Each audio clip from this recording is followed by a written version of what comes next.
Bonjour et bienvenue dans ce 9e épisode de Présence. Je suis Fabien Schnellreis, directeur d'école à l'international.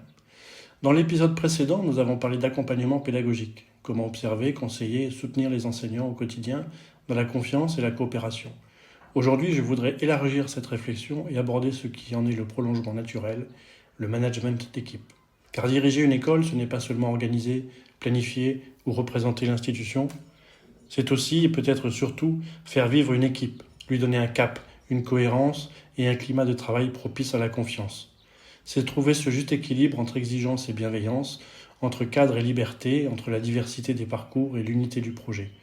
Nous verrons d'abord comment le projet d'école, à l'étranger, s'inscrit toujours dans un cadre plus large, celui du projet d'établissement, du suivi des parcours et de la cohérence globale de la scolarité.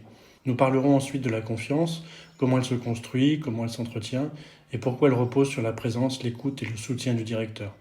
Enfin, nous verrons comment la diversité des profils, loin d'être un obstacle, devient un levier de cohésion et d'enrichissement collectif. Cet épisode s'inscrit dans la continuité des précédents. Il prolonge la réflexion sur le rôle du directeur à l'international, entre rigueur et bienveillance. Manager une équipe commence toujours par une idée simple, donner du sens à ce que l'on fait. Et ce sens, à l'école, passe d'abord par le projet d'école. Comme en France, ce projet définit les grandes orientations pédagogiques et éducatives, les priorités de cycle, les axes de formation, la place de l'évaluation et la manière dont l'école accompagne la réussite de tous les élèves.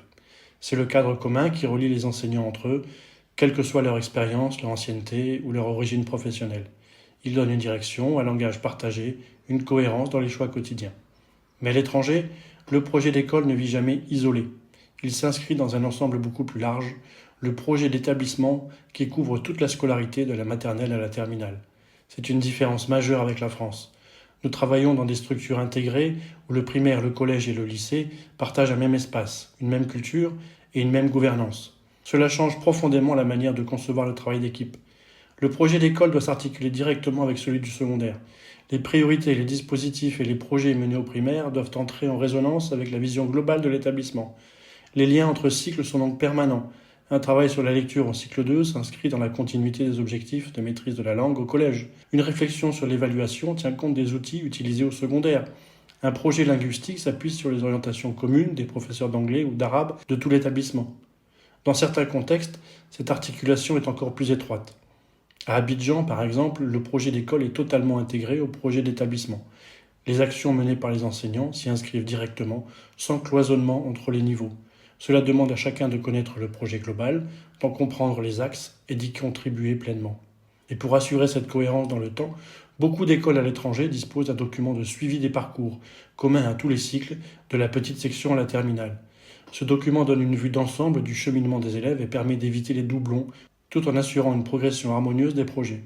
Chaque niveau y trouve sa place, avec des thématiques clairement identifiées et réparties tout au long de la scolarité. À Dubaï, par exemple, cette logique était pleinement assumée.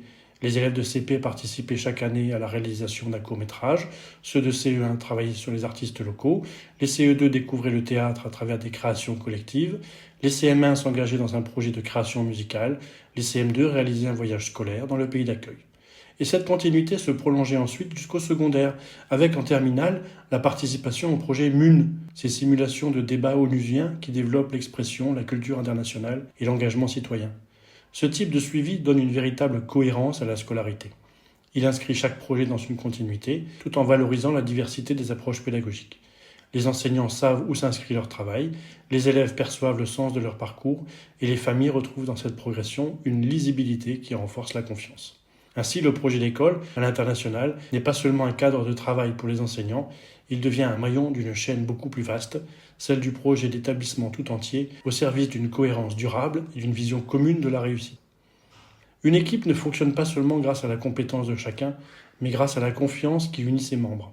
Et cette confiance ne s'impose jamais, elle se construit lentement, dans la régularité du travail partagé et dans la clarté des décisions. À l'étranger, cette dimension prend encore plus d'importance. Les enseignants viennent d'horizons différents, avec des statuts variés, titulaires expatriés, résidents, recrutés locaux, et parfois des parcours professionnels très éloignés de ceux du système éducatif français. Leur rapport à l'institution, à la hiérarchie ou même à la notion de collectif peut différer. C'est donc à la direction d'installer un cadre où chacun sait ce qu'il peut attendre, ce qu'il peut proposer et où les règles sont les mêmes pour tous. La confiance naît d'abord de la prévisibilité. Une équipe a besoin de sentir que la direction ne change pas de cap au gré des humeurs ou des pressions. Cela passe par des gestes simples, une parole tenue, une information donnée à temps, une décision expliquée. C'est dans ces détails que se joue la crédibilité d'une direction. Elle naît aussi de la présence. Un directeur visible, qui circule dans les classes, qui passe un mot en salle des maîtres, qui connaît les visages, les rythmes, les difficultés, installe une forme de sécurité. Les enseignants sentent que leur travail est vu, compris, reconnu. Et cette reconnaissance, même discrète, renforce la confiance collective. Mais la confiance ne signifie pas la complaisance. Elle suppose un cadre clair et des repères constants. Les enseignants attendent de leur direction qu'elle soutienne, mais aussi qu'elle tienne la ligne quand il le faut. Recadrer n'est pas sanctionner. C'est rappeler les règles communes pour préserver la cohérence du collectif. C'est une question d'équité. Chacun doit sentir qu'il est traité avec le même respect, selon les mêmes principes. Dans les établissements français à l'étranger, le turnover des équipes rend ce point encore plus crucial. Chaque année, certains partent, d'autres arrivent. Le directeur est souvent le repère stable, celui qui incarne la continuité. Son rôle est donc de garantir cette mémoire collective, ce qui a été décidé, ce qui a fonctionné, ce qui a échoué. Cette mémoire partagée avec les enseignants devient un socle de stabilité dans un environnement mouvant. Et puis, il y a la dimension humaine, essentielle dans ce métier. Manager, c'est d'abord savoir écouter et conseiller. Du fait de la diversité des parcours, certains enseignants découvrent parfois le fonctionnement d'un établissement français. Ils ont pu travailler dans d'autres systèmes éducatifs ou venir d'univers professionnels tout à fait différents. Ils se tournent naturellement vers le directeur, qui devient à leurs yeux une référence, un point d'appui, un relais institutionnel. Il faut donc être en mesure de répondre à leurs interrogations, de les accompagner dans les démarches administratives, un plan d'accompagnement personnalisé à rédiger, un dossier à compléter, un rendez-vous délicat à préparer avec une famille. Ce soutien, visible et constant, est un repère précieux. Il montre que la direction n'est pas une autorité lointaine, mais une ressource accessible et fiable. Face aux parents, cette solidarité doit être sans faille. En réunion ou en entretien, le directeur doit apparaître comme un soutien de son équipe, au moins en façade. Les éventuelles remises au point se font ensuite, en aparté, dans la discrétion et le respect. Ce réflexe d'unité protège la cohérence de l'école et renforce la crédibilité de tous. Et cette confiance, pour être durable, doit être réciproque. Les enseignants doivent savoir qu'ils peuvent venir exprimer un doute, une inquiétude ou même un désaccord, sans crainte d'être jugés. J'apprécie d'ailleurs particulièrement ces moments où un enseignant se sent suffisamment en confiance pour venir me dire directement qu'il n'est pas d'accord avec moi. C'est toujours un signe de maturité professionnelle et surtout de confiance réciproque.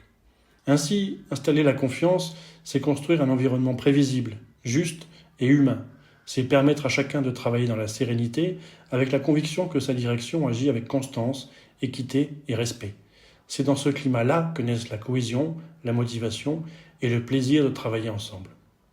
Dans une école française à l'étranger, la diversité des profils n'est pas une particularité marginale, c'est la norme. Les équipes rassemblent des enseignants issus d'horizons très variés, certains formés dans le système français, d'autres venus d'écoles internationales, de structures bilingues ou de systèmes éducatifs totalement différents. Cette pluralité de parcours, de langues, de cultures professionnelles et parfois de visions de l'enseignement est à la fois une richesse et un défi. La richesse parce qu'elle apporte des points de vue nouveaux, des idées, des pratiques originales. Le défi parce qu'elle peut aussi fragiliser la cohérence si elle n'est pas structurée. Le rôle du directeur dans ce contexte est précisément d'assurer cet équilibre, maintenir un cadre commun tout en laissant à chacun l'espace nécessaire pour exercer son métier selon sa sensibilité.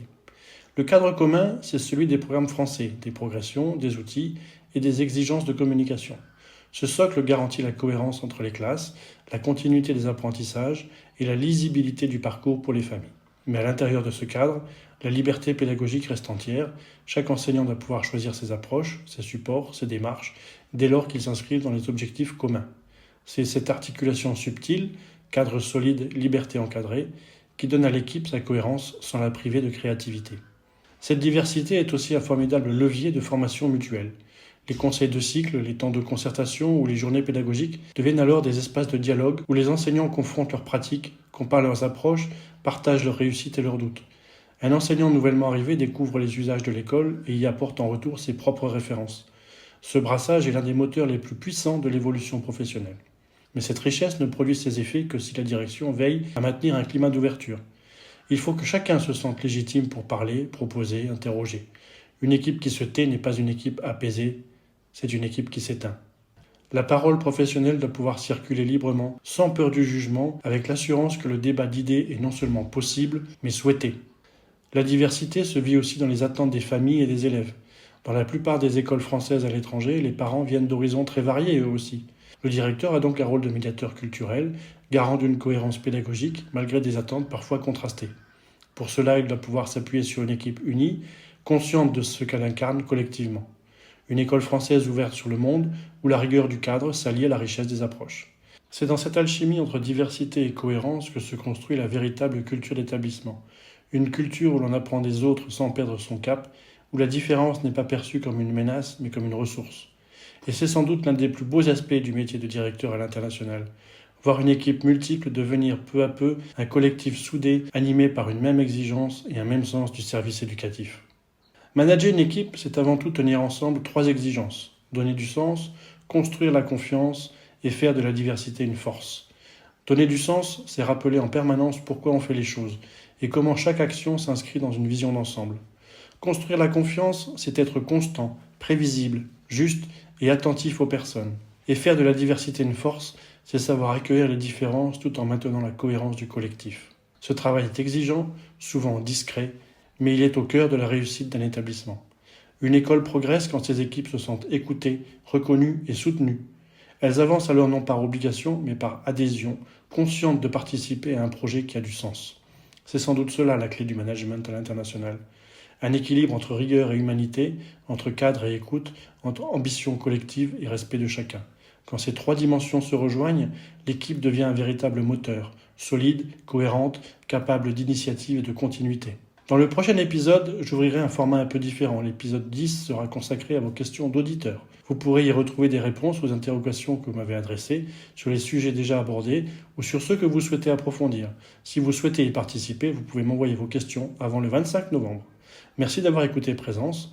Vous pouvez vous abonner sur Spotify, Apple Podcasts, Deezer, Amazon Music ou YouTube et partager ce podcast autour de vous pour qu'il trouve d'autres oreilles curieuses et peut-être d'autres vocations.